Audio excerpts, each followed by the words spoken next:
acknowledge that we are standing on the unceded traditional territory of the Comox First Nation. We will be going into a public hearing at 6 p.m. So if we are not completed this council meeting, we'll go in recess and we will be coming back. And so we do have a late item to introduce. That is rezoning application RZ 21-6, because there are 2 items for the public hearing that we'll be discussing. So if I get a motion to accept that. Second. All in favor? Okay, carried, thank you. And the adoption of the agenda. Second. All in favor? Great, thank you. And so we have 2 delegations. We switched them around a bit. We'll have Haley Dewars from the BIA present their strategic 5-year plan. So Haley, please take that. And I think you know how that works. Press the button to make it red. Awesome, thank you. I've been here a few times. But I will introduce myself for those who are tuning in on YouTube potentially. So hello, thank you for having us tonight. I'm Haley Dewhurst, the Executive Director of the Comox BIA, and with me is Bill Taves, our President. I want to start by saying thank you for all of the support that town staff and council have given us over the last few years. And we really appreciate everything that you've done for us as an organization, as well as our small businesses to get through the crazy couple of years. Like many organizations, we have recently regrouped as things are getting back to normal, and we're here today to share our key priorities moving forward. Bill will now remind you of our vision statement. It's interesting to me how we can be in a small town with a group of people we know and friends that we value and still feel nervous. It's surprising. Now you know how we feel when we go to your dental clinic. Yeah, so. Well, we very much appreciate you allowing us to be a little nervous, but the BIA is a very important part of our community. We represent the small businesses in the entire downtown core, and we're an active group that very much requires and needs your support. We need the help and the support of your staff. And obviously we've thrived much easier in the past than the last 2 years. And as Haley mentioned, we're grateful for moving forward and getting on with things. So our vision statement as a BIA is to create a vibrant and energetic environment that our community and businesses can thrive in. And it's pretty simple, but that's a big job and we need your help to do that. Awesome.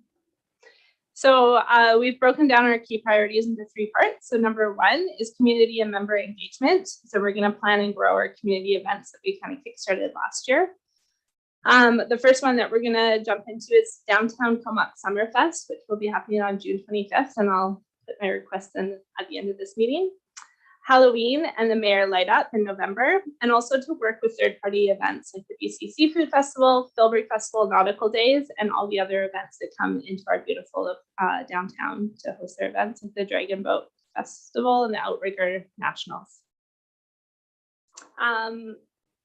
We also need to excite and include our membership, since they're the reason that we're here. So we need to communicate to our members, as well as have member mixers, and develop and grow our relationships with organizations such as yourselves, the Town of Comox, Comox Valley Tourism, Chamber of Commerce, and the Comox Valley Airport, just to name a few. There's lots of others out there that support us and we want to work with. Number 2 is small business and marketing. So developing business enhancement programs, create advertising campaigns to attract visitors and locals down to our downtown area and to enjoy our businesses. So we're going to be focusing on print, social media, and radio, and then advocating for the Town of Comox to create a tourism advisory committee to bring people down directly to Comox rather than just the Comox Valley. I'm going to pass over to Bill for the BIA advocacy long term. We see that there's a need, we believe, for an economic development service that the town would provide and work within, and that's to bring what we would like to see as investors and developers that would augment and enhance our community. And so we figure that's an area that the town would help us a lot in.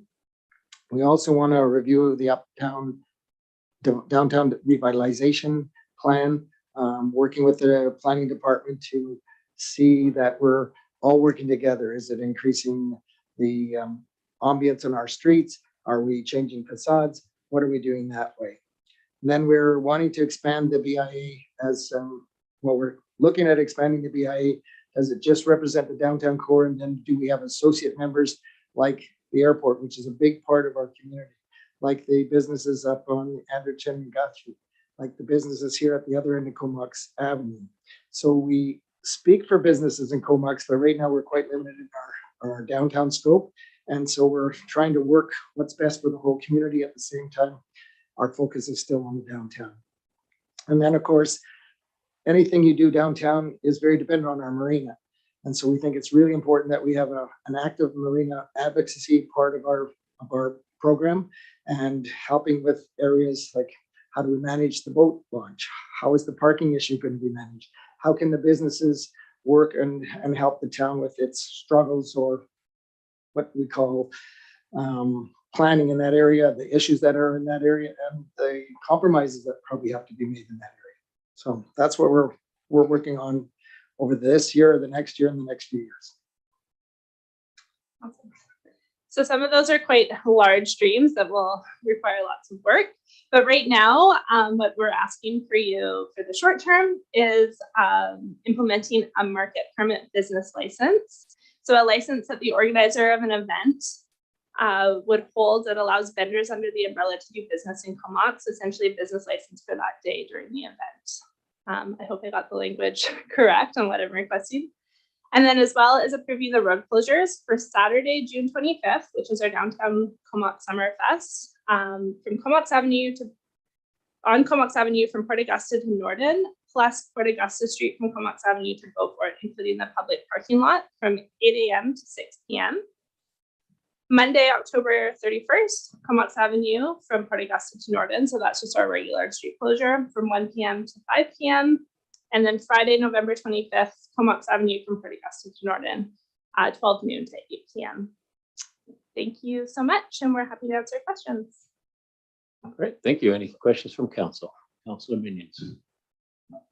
It's not really just that on there, a specific question, but when you're doing these new events like Summer Fest, that was called, would that be an opportunity you would look at to kind of invite like the airport and some of the Guthrie businesses to kind of try out the BIA? Obviously, incorporating the footprint will take longer, but just being a downtown business and going to those events, they've been really great opportunities, and it seems like it's growing. So it would be really nice to see some of those businesses that may be developed there in future coming out to these events. So yeah, I'm sure that's on the plan. Absolutely. And we really want to look at inviting like people from the Air Force Base to come down as well, and just really like have a summer celebration for all of Comox and however that's represented. Thanks. Anyone else have any questions or comments? Councillor Bissinger. Sure, thank you. Just to touch on the market permit business license, I think I understand what it is, but is planning and I guess the corporate services, is everyone sort of on board as to how to enroll it and how much to charge for it and how to go about the applications? Or is it in the works? I'm going to refer to Jordan on this one. Yeah, Yeah. it's something that I think that we can do fairly easily. We have the beginnings of we have a policy in place for a market permit.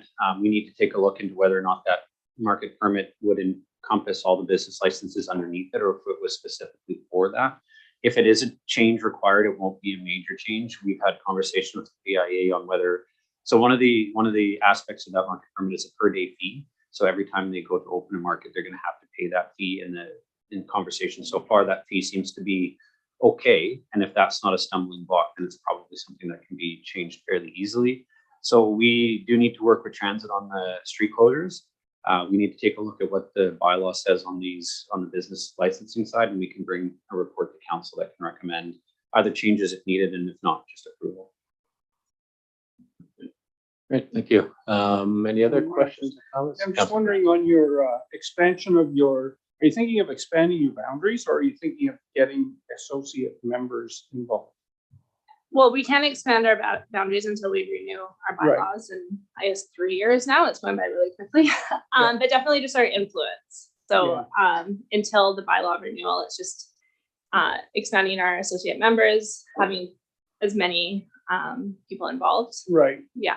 I always saw the boundaries as should be to the top of the hill, actually.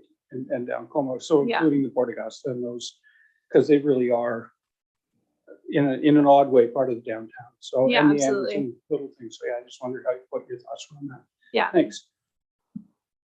Anything further? Seeing nothing, thank you very much, Bill and Haley. Much appreciated. Thank you for your support and for making us feel at home. Yeah, Very much. Thank you. thanks. And next we have, I had their names, but Mr. Nielsen and Mr. Harrison. So you'll, I understand you need about 20 minutes, so just go ahead and we'll have some questions afterwards. Yeah, thank you very much.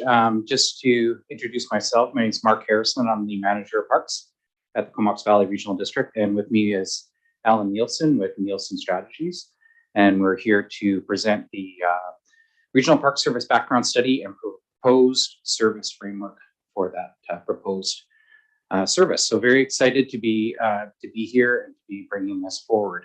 Now, I did have a slide deck associated with this presentation.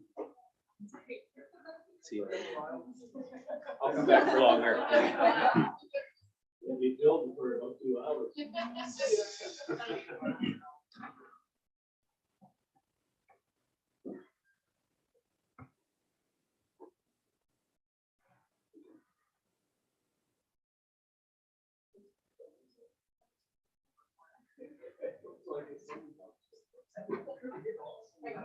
you guys have a clicker?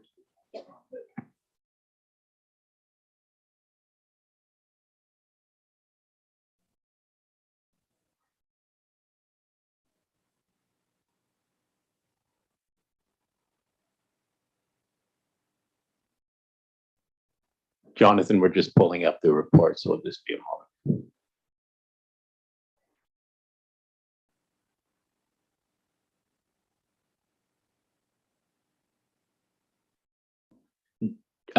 Jonathan, can you see the presentation on your screen? Yep, perfectly. Thank you. Yeah, good.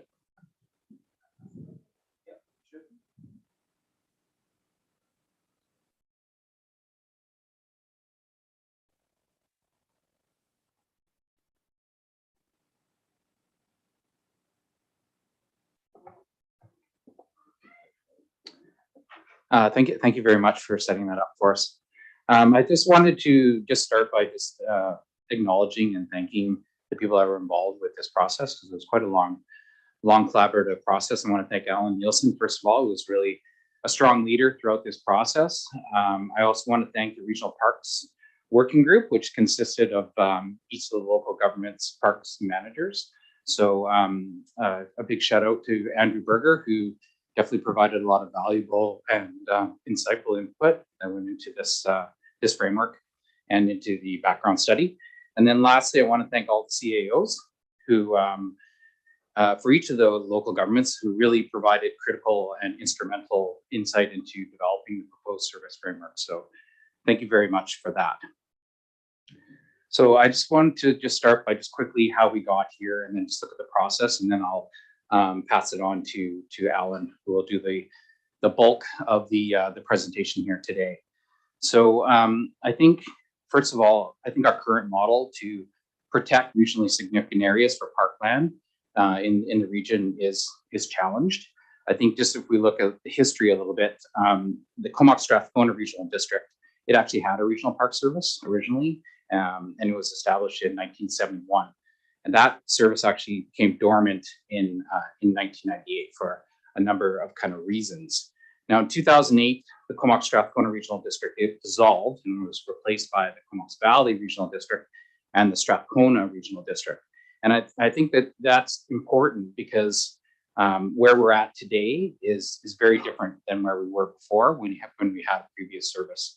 The Comox Valley Regional District is quite a bit smaller in terms of land size, in terms of what the Comox Strathcona Regional District was at that time.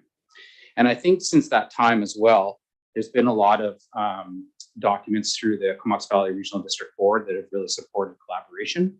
And as a kind of specific to parks, There was the Nature Without Borders document that talked about conservation, kind of regional conservation in 2008. There was the Comox Valley Sustainability Strategy in 2010 that talked about jointly acquiring lands to meet park needs. And then obviously the regional growth strategy really talked about how we can collaborate for the benefit of the region as a whole. So I think that understanding collectively we can achieve more is kind of well understood at this point.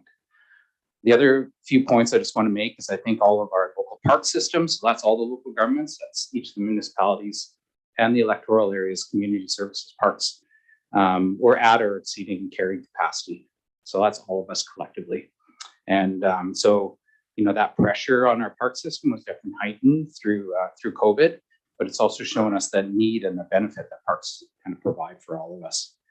And then last of all, the regional park service is really about complementing our existing services. And I think that's important. It's not here to replace any existing park services.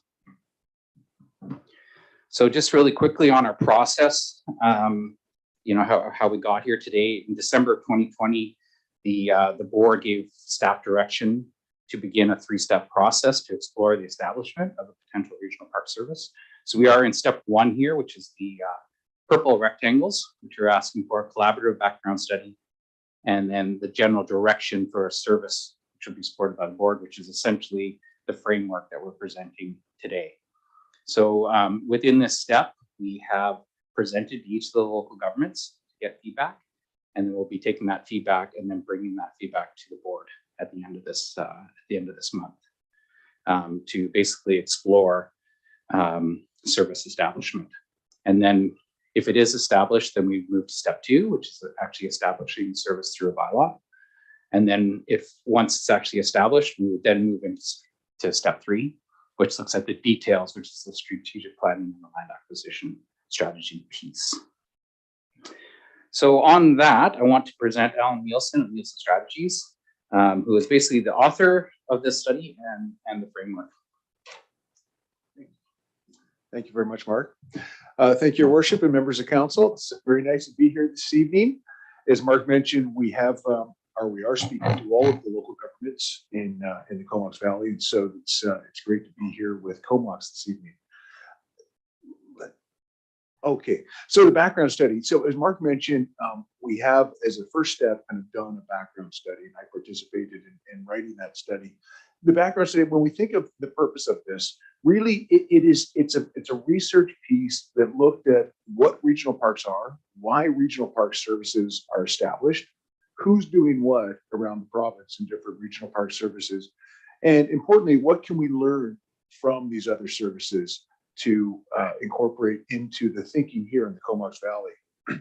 And in all then, it's really kind of to help local governments make informed decisions on a service for Comox Valley. And also then to provide some advice on the design of a specific service for the Comox Valley Regional District. So looking at the different service elements. The study introduces and defines regional parks. So it starts off by kind of talking about what are regional parks. It sets out key characteristics that separate these parks from other types of parks in community park systems and in municipal park systems. So we look at, for example, characteristics such as regional parks really being focused on protecting nature, protecting important landscapes, sensitive ecosystems. There are, of course, some municipal parks and community parks that protect those as well, but that feature tends to be more of an attribute for regional parks. The idea of connecting people to nature and being active in nature, providing opportunities for residents to be active in nature, and then also connecting parks and places through linear parks or what we call greenways. Again, there are some of those at the local level, and there are some in some places at the regional level. The study looks at the benefits to create regional parks, and those benefits are multiple, and they look at ecosystem services and protecting biodiversity. We talk about kind of improved physical and mental health, and council may know that not too long ago, actually just about a month ago, Parks Canada started working with different mental health practitioners to allow them to actually prescribe free access to Parks Canada as a mental health benefit and recognizing just the benefits of being in nature, mental health benefits. So that's kind of another benefit of regional park systems that we look to. Social connection, cultural recognition. We've seen a lot of regional park systems, more of an emphasis these days on looking at the cultural recognition, the cultural value of regional parks, particularly as it relates to First Nations. So a lot of different kind of cultural protection through those landscapes and regional parks. And then also an economic development and a tourism benefit to regional parks. And then as Mark noted, we looked at the history of the regional parks in the Comox Valley. And Mark noted that it started in 1971. And over the course of years, there were a few properties acquired, started to look at operating those and so forth. And then the service folded. It became dormant in 1998, but since that time, we've seen a lot of different initiatives, Nature Without Borders and other types of studies that have been done to identify potential regional park properties and what a system could look like. And that's brought us to where we are today with this particular study. The background study also then looks at the existing local parks and greenway services. And we want to do that because as Mark noted, the purpose or the idea of a regional park service is not to replace the local services, but rather to determine how a regional service can complement the local services, not duplicate, but complement. So we wanted to look at the types of local park systems that are in place. And so every jurisdiction was looked at, including the town of Comox, and with Andrew's help, we were able to document and kind of profile that service, and it's in the document. And we note that there are lots of acquisitions going on, lots of different types going on. There are in every one of the local services, we looked at the investments that have been made and what is in place today. So in Comox's case, we've got a number of different park types, including some park types that are more regional in nature in terms of attributes. So we've got parks, for example, like the Myac Lane Park, the McDonald Wood Park, and the Northeast Woods that tend to have regional park characteristics in the sense they're more nature parks. And I should note that every one of the local park systems has similar parks as well. So, and we see that in all regions where we have both regional park systems and local parks. So there's a little bit of kind of an overlap bit, but not a duplication, because regional parks tend to be a little bit different in terms of size and so forth. We also see in greenways in Comox case, and indeed in all of the other local park systems. So we see the Cottonwood, the Brooklyn Creek, and so forth. We look at the plans and the strategies that are in place for expansion in all of the individual park systems. And we also look at whether there's a need for collective action through some kind of regional service. And Mark touched upon some of that earlier. In the background study, Your Worship, we also then did some comparative research to look at 6 regional park services from other regional districts across British Columbia. So we looked at 2 in the, we looked at 3, I beg your pardon, on Vancouver Island. So we looked at the Capital Region, the Cowichan Valley Region, and the Nanaimo Region. We looked in the Lower Mainland at Metro Vancouver Regional Park System, which is the oldest regional park system in BC. It's over 50 years old now. And also the Fraser Valley Regional System. And then we looked in the Okanagan at the Central Okanagan Regional Park System there. And for each of these systems, we looked at a number of different profile attributes. We looked at the population served. We looked at the service area, the jurisdictions that participate in those services, the definition of the service, which is very important, what exactly it exists to do and what it doesn't do, what it doesn't provide. We looked at the mandate and the scope, the size and the diversity of the parks that make up the service, how they're governed, how decisions are made, how they're funded. We also then looked at the taxes on a typical resident, and we found that actually in other systems, it's anywhere from $45 to $100 for a typical resident within those jurisdictions. And then we looked at some challenges that each has faced to kind of identify different lessons learned for Comox Valley. Finally, in the background study, we identified a framework for a potential Comox Valley Regional Park Service. And in there, we identified different building blocks. And there are some really key building blocks that are blocks actually in every shared service, whether we're dealing with a regional district or whether we're dealing with intergovernmental services. And those are definition or scope. So what is included in the service and what isn't. Participation, how many jurisdictions participate in that? What is the service area? Governance options. And finally, funding, how much is required, how do we share the tax burden, and how do we recover those costs? So all of those kinds of elements were looked at in developing a framework, a potential framework for Comox Valley Regional Park Service. That study then was taken and it was presented to and worked through with, as Mark noted, the group, not only the working group, but also the chief administrative officer. So we had a number of sessions with the CAOs to go through the framework in particular to identify what we thought was going to be attractive to the individual jurisdictions and to the jurisdictions as a collective, and what we thought wasn't going to fly, if I can be colloquial about it, formal about it. So we had a series of discussions that helped refine some recommendations. And the recommendations then, and they're in your package, they deal with the different building blocks. So we look first of all at service definition. And again, service definition is what exactly the service is defined to do and what it doesn't do. So we've taken, based on discussions with the CAOs and the working group, based on the review of systems in other jurisdictions, and based on what we know of some of the benefits of regional parks and the history of regional parks, we've looked at a service definition that consists of two parts. First of all, is the main mandate is to protect in perpetuity regionally significant natural areas. And then within that protection, to provide opportunities for people to access, connect with, and enjoy nature. So it's not just enough, in other words, to protect the areas, we want to give access to those areas too. And then the second piece is to provide regional greenways as off-road linear parks with multi-use trails, and where possible to connect those greenways to the active transportation corridors, to the local greenways of the individual services of the different jurisdictions. Service participation is the second building block, and based again on research of other places, based on discussions internally and with the CAOs, we've put forward the idea of all jurisdictions of the regional district and all parts of the jurisdiction of every jurisdiction. So what that means then is that even the islands, when we look at electoral area A, Hornby, Denman Island, be part of this service. And that's important to point out. And what's actually really important to point out is when we look at those 6 other regional services that I noted from those other regional districts, 4 of those regional services have, or 4 of the regional districts have islands within their jurisdictions. And in each case, the islands are participating jurisdictions in the regional park service. Even though in several cases, islands exist without any regional parks on the islands. But what's a reflection more of that broad participation that includes the islands in all parts of all other areas is more of a reflection of the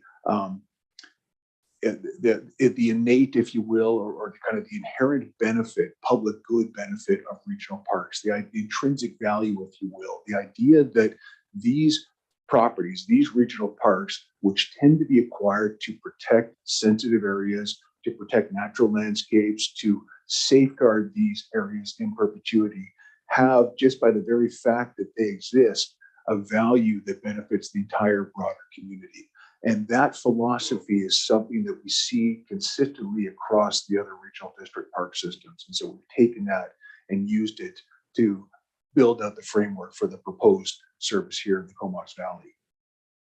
So as I noted, it recognizes the broad public benefit of the regional parks, and it's a feature in other systems. Service governance is particularly important. It's the one that took the most, really kind of took the most time during discussions in the working group and with the CAOs.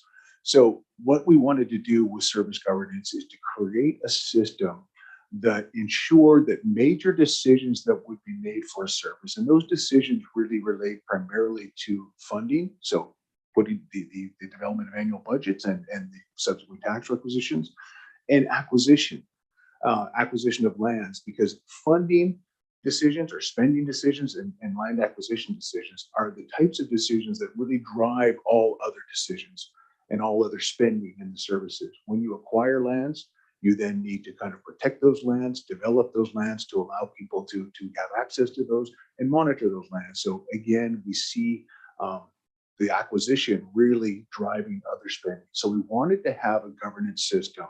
We wanted to create a system that would ensure that decisions over spending and acquisition would be broadly supported by the jurisdictions. So that broad support then kind of kind of compelled us to be a little bit creative in how we put together a system so that we wouldn't necessarily just have kind of a simple majority, and we wouldn't run into a situation where we could have one individual jurisdiction making decisions that others would have to abide by, or conversely, that we wouldn't also have a very small number of jurisdictions being able to veto things. So we wanted to kind of ensure that a system was in place that allowed for consensus to be developed and that took forward decisions then that had broad support. So the service governance model that was developed then for this framework features a regional park service committee. And that committee would be a committee that provided recommendations to the board of directors of the regional district on all matters, not just spending and acquisition, but all matters, just in order to be simpler, but really focused on spending and acquisition.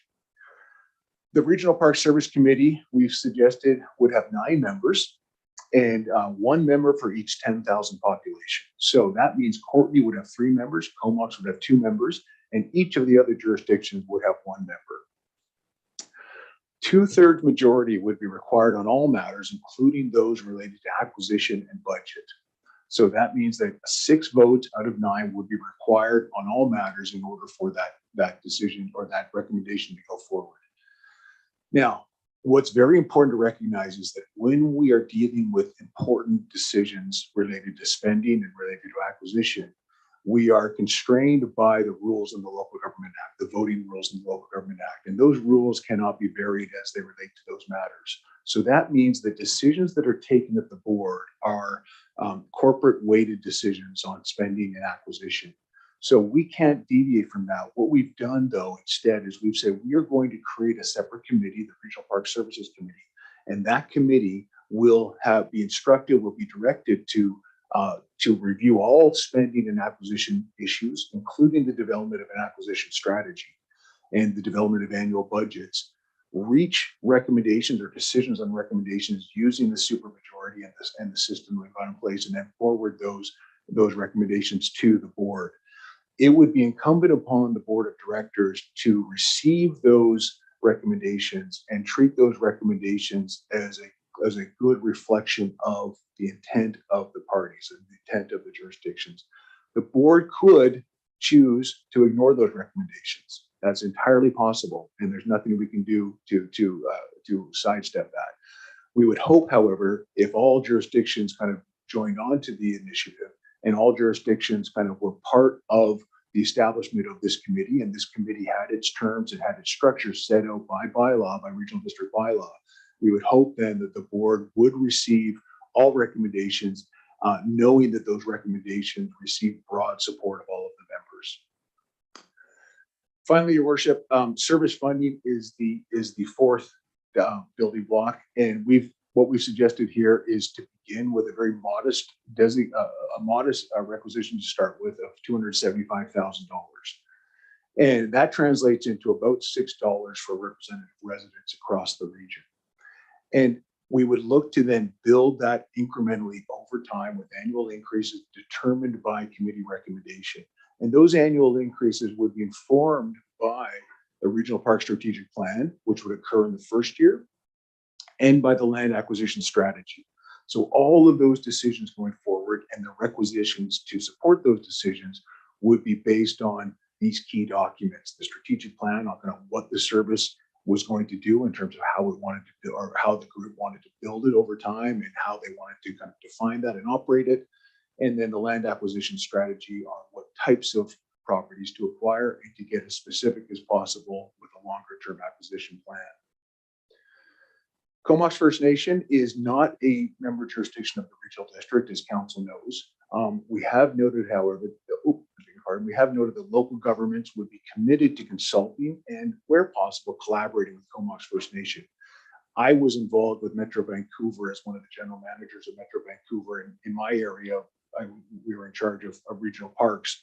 And in regional parks service in Metro Vancouver, we actually had a number of agreements in place with the Tsleil-Waututh, with the Squamish Nations, to co-manage different areas, to really focus on the preservation of cultural heritage within the parks. And we would hope to do those kinds of things with Comox First Nations as well, but that would be dependent on the level of participation and involvement that the Comox First Nation wish to have. Your worship, just with the final slide with respect to next steps, feedback is, and Mark kind of alluded to this, I referred to this earlier. So we are looking for local governments to provide input on the study and the framework that we just presented to the CVRD for inclusion in a report that's going to go to the board on the establishment of a service. If the service is supported by the board, then through that bylaw establishment process, each local government will be asked to provide a letter of support to become a participant in the service. So a formal decision then, or an opportunity for a formal decision by Comox Town Council and by all other local governments will be kind of presented at once a report goes to the board, if that report is supported by the board. And then finally, if the service is adopted by the board based on the direction of the individual jurisdictions, then the idea would be to begin funding that service in 2023 with that $275,000 requisition. And that once the strategic planning process and the land acquisition strategy had been completed, to look thereafter at incremental increases. And I will stop there, Your Worship, and happy to answer any questions. Thank you very much to both of you. Questions from council, Councillor Swift and then Minions. Hey. Yeah.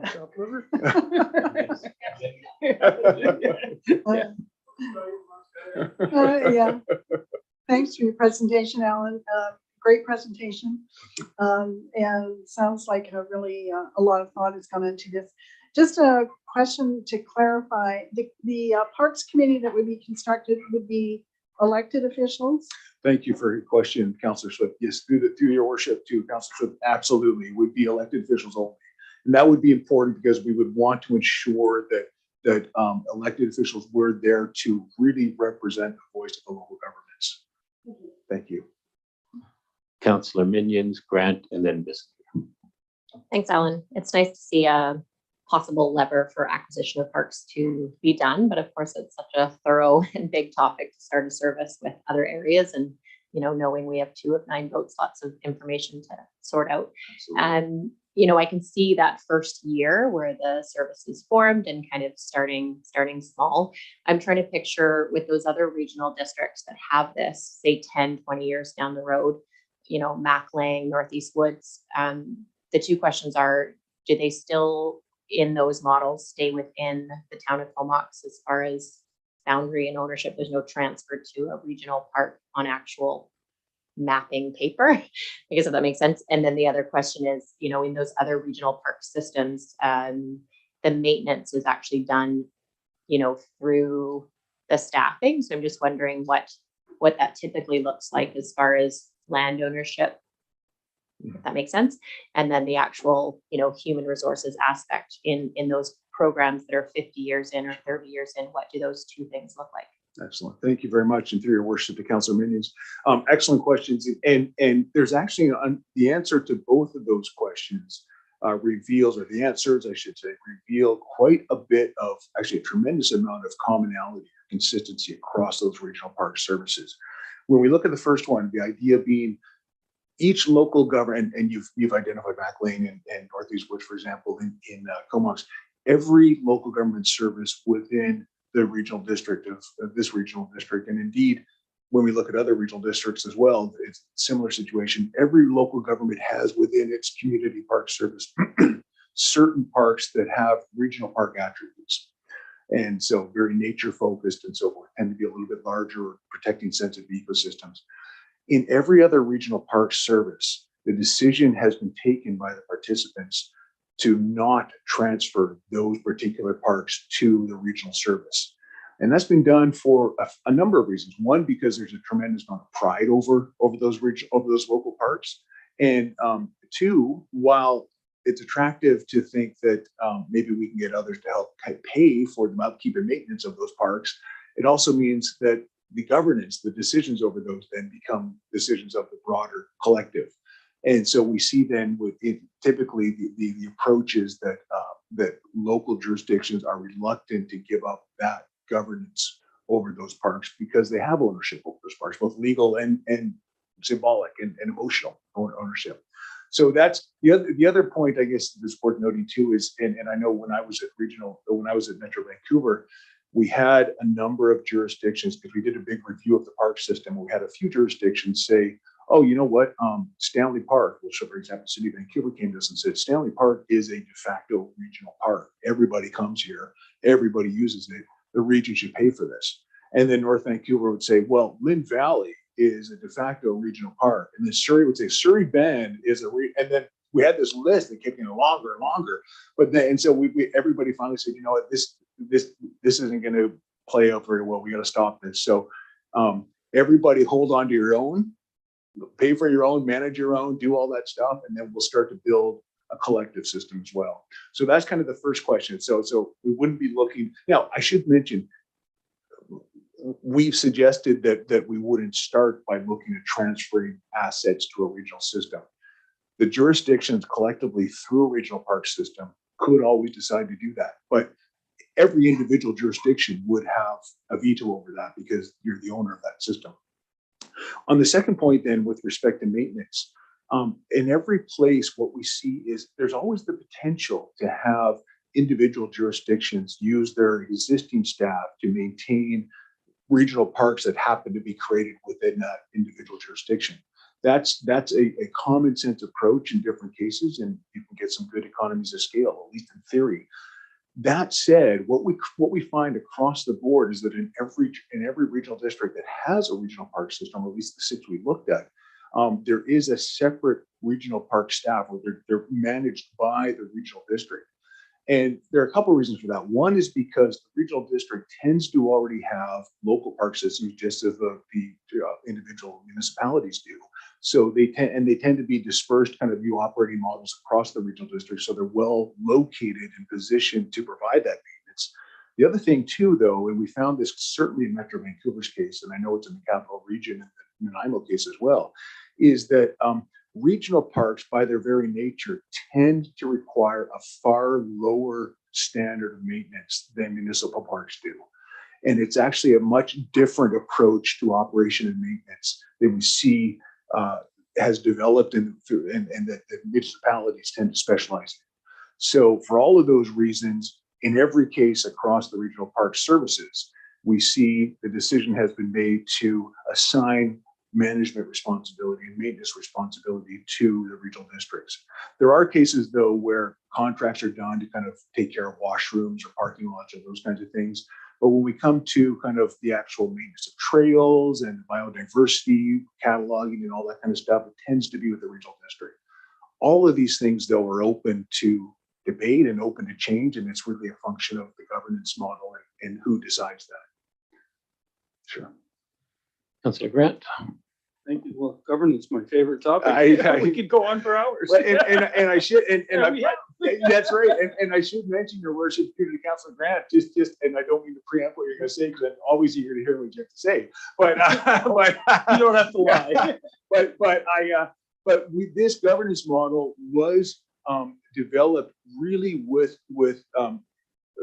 based on concerns that Comox had brought forward, based on concerns that others had brought forward, that they didn't want to be in a situation where they would automatically kind of be on the receiving end of the receiving cost end of decisions that were made by others. So we tried to structure it so that Comox with 2 other jurisdictions could veto everything, for example, or those kinds of things. Anyway, your governance model isn't as bad as most are. Okay. For us. I'll take that as a compliment. Yeah, Okay. and I know it's really hard to juggle. I guess my first question was, do the regional areas have to get 1 vote each? I think they do, but could they get a half a vote each, for example? Or is it local government act that they all get 1? It's a very good question, through Your Worship, to Councillor Grant. It's the way we've structured this committee. We've said, look, the act is clear in saying that when we're making decisions through the board, either as a collective, like a corporate level, or through stakeholders, we are really restricted on how we can divvy up the votes and how we can look at what constitutes a majority. When we deal with a committee, the act is silent on how we structure that and how we assign powers and divvy up the power, if you will, or assign or allocate power among jurisdictions. So in the same way we've kind of given them one vote, sure, you could give them half a vote, or you could have, a larger committee and Courtney gets 5 votes and Comox gets 3 votes or 4 votes or what have you. I'm just looking for us to get just over 2/3, so we would actually have a voice, right? Because like in so many services, we don't really have a voice. Yeah. And we just get it handed to us. So, it would be nice to find a governance model that if they were doing something really egregious we didn't like, that we could actually veto that. Yeah. And I know that everybody wants that power, but, so when it comes to the taxation piece, my next question was, could you use a parcel tax to collect, like you're talking about $6 right now? I think the RD currently on their parks uses about $20 for what they currently do. Okay. But so if it was $6 and all of a sudden they wanted to make it 600, we don't want to be part of that. Yes, exactly. But we have no choice with everybody else, Sure. right? And that's my point, right? I fully understand. And it's I guess the answer really, well, first of all, the group can do whatever it wants. Yeah. Like we can structure this however you want. And in terms of parcel tax, you could easily do a parcel tax. Only one other regional district uses a parcel tax for acquisition. And in every other regional district, they have separate, either separate regional acquisition taxes or reserves set up for acquisition, but it's all done through value taxes. So based on assessment. And the one jurisdiction that has a parcel tax component is actually getting rid of it. And the reason is because it's not considered a terribly progressive tax. And so, every parcel, irrespective of use or value, pays the same amount. Apartments and places that don't have kind of separate title don't get, they pay one amount. So it's not always considered equitable, but equity's in the eye of the beholder. So, but I was going to say, I beg your pardon. I was going to say, Councillor, that with respect to the veto, I completely understand the concern, and I'm very sensitive to that. I do. It may be a little bit of a case of be careful what you wish for as well, though, because we may have an electoral area that really does not want to kind of acquire anything, so everybody else is kind of hamstrung and you can't move the system forward. The other thing too is, I guess the reality is that when a jurisdiction, and this is why it's so important for each jurisdiction to make this decision on its own, which is your legal right anyway. But whenever a jurisdiction chooses to kind of become part of a service like this, it's very difficult to structure a service so that everybody gets a veto.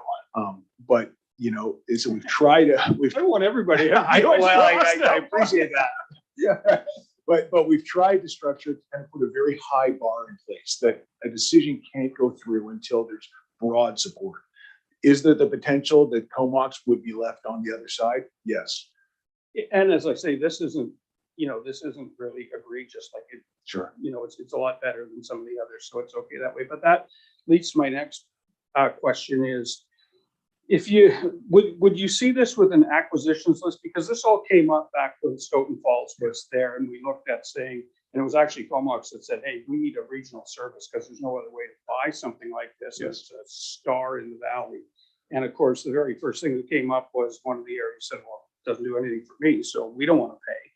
So how do you get the devil's always in the details here, I guess is the point. And how, would you see an acquisitions list that, like, that's how we do it? Yes, and thank you for that question, for your worship. It's an excellent question, because it does. Again, when we look at all of the other regional park services, and we featured 6 in the highest growth areas of the province, a common trait there, a uniform trait, is that all acquisitions are based on strategies, and those strategies are very detailed. So it's all in camera stuff. Very detailed, though, in kind of identifying, if not specific parcels, kind of the tight area in which we're or features we're trying to protect. So decision makers then know very clearly kind of what is going to be acquired, and it's done, and it's all determined based on criteria, which is done through the development of that strategy. So what is going to be acquired, where it's going to be acquired, and kind of in what order, so that Comox knows then, for example, okay, for the next 2 years, there's going to be acquisitions here and here. But then in year 3, there's going to be an acquisition either right on our border or within our jurisdiction. So that's good. Yeah. And a criterion in every strategy is equity. So where are parks being purchased throughout the area? Because while there is intrinsic value and while it's a public good and therefore in an academic sense. It shouldn't matter where they are throughout the valley. In a practical sense, it matters. Well, And, the and problem- sorry, I'm just going to interrupt for a moment. I'm going to shut this down at 5 minutes to 6. So if Okay. you can finish up your question, Alex, and then the CAO wanted to make a comment, and Councillor Kerr as well. So we have a public hearing that we have to. Yes, Of yeah, course, yeah. 6 I o'clock. will be Yeah. briefer in No, my responses. yeah. So Ken, if you don't mind, we'll move on to Alex now, and then Councillor Kerr, and then George. Sure, thanks. Thanks for the presentation. I guess my question was, do you have sort of like an economic model figured out? Like I understand $6 per household right now is pretty cheap for taxes, but that doesn't really get you any land acquired. So just like, based on the 6 different jurisdictions, do you have sort of like a number of, to work with? Are we looking at like $10 million required for acquisition of 3 parks, or 25 or 100? Like, are we, looking at $600 Right. per household over the next 10 years or not? Like, do you have some sort of Sure. figures figured out, or are we just going to, acquire 1 park on Hornby Island and then we'll pay $100 for the next 10 years and that's kind of it? Thank you, through your worship, to Councillor. I believe, first of all, the amount that the region wishes to raise is going to be up to the decision makers. That said, when we look at other places and we look at the amount that is requisitioned for acquisitions, it ranges really anywhere from $10 to $25 per household in a given year. So what that number works out to for Comox Valley is going to be a decision for the decision makers. But in acquiring lands, we would look to a number of different tools. So it probably wouldn't work very well to kind of pay cash. It would take years to save it up. But you can look to kind of rights of way. You can look to working with industry, or working with the KFN, working with other governments, and also debt financing. So you can fund a lot of fund a lot of acquisition through debt and through very small requisitions every year. We'll go with Councillor Kerr and then CAO Wall. Thank you very much, and thank you for the presentation. On page 66 of your report, which is on page 82 of the agenda, it mentions that a regional service would primarily focus on acquisition of natural areas, and additionally or secondarily on the provision of regional greenways. I wonder, we hear from a lot of residents, they would love to have the parks and greenways connected between jurisdictions across the region. I was wondering if this service was created, if it would be possible to have that flipped, rather than focusing on acquisition first and connection second. Could it be connection first and acquisition second? And that might actually, especially at the beginning of the process, have the municipalities and CVRD really work together to find those connections and build a lot of goodwill. Thank you, through your worship. Thank you for the question. It would be possible for sure. And I think that is something that would be played out, or would kind of emerge from the strategic planning that would occur in the very first year. And I think that if there's also a practical element, it may be easier to acquire and develop certain regional greenways than to acquire larger natural settings to protect the regional parks. So it very well could work out that, irrespective of the order of kind of primary or secondary, as opportunities arose in keeping with the land acquisition strategy, the acquisition of a linear park or a regional greenway may actually come before the acquisition of a broader natural area park. So it's quite possible, but I think those decisions would really be made by through the strategic planning process, which would need to be an inclusive process for sure. Okay, thank you, and Councillor and CAO Wall. Thanks, Alan. I appreciate the work that you've put into this and everybody as well. I was wondering if you can just quickly talk about what it looks like in the future if the service participants no longer want to be together.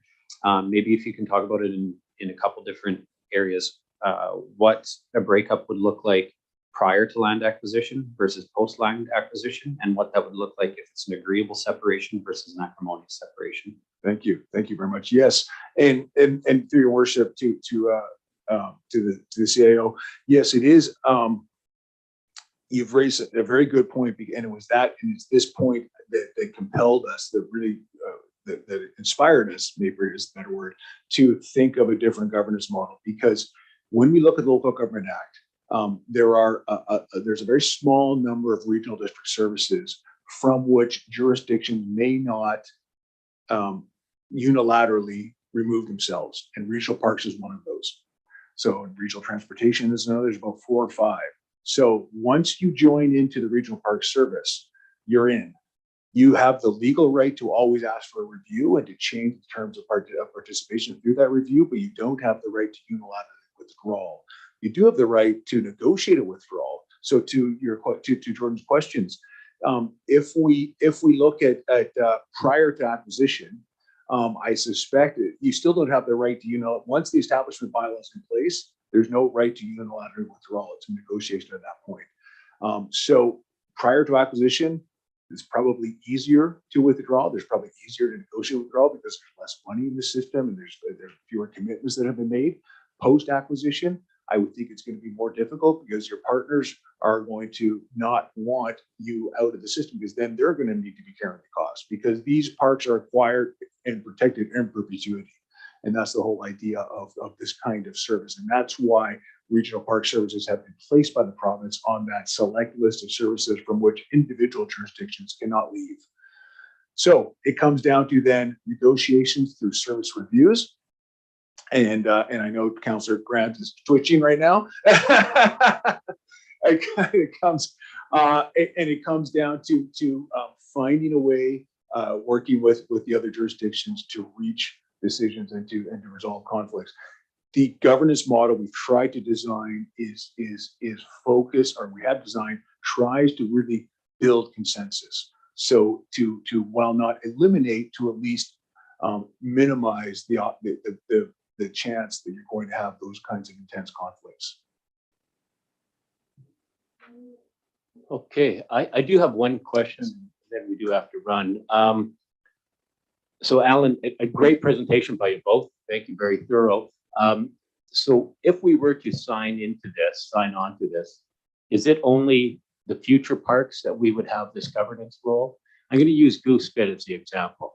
And I don't want anybody twitching, but there's 2,566 people who've signed a petition that they want the Goose Spit fires.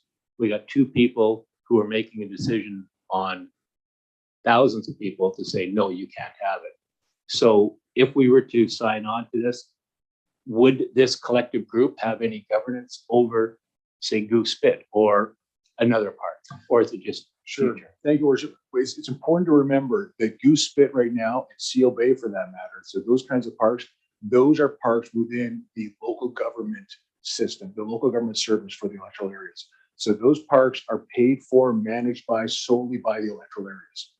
So there's no automatic right then for the regional park service, which would be a separate legal service, to influence that service. Now, the parties could negotiate that we want to be kept, those particular parks, because they're so regional in nature, we want to bring those into the service.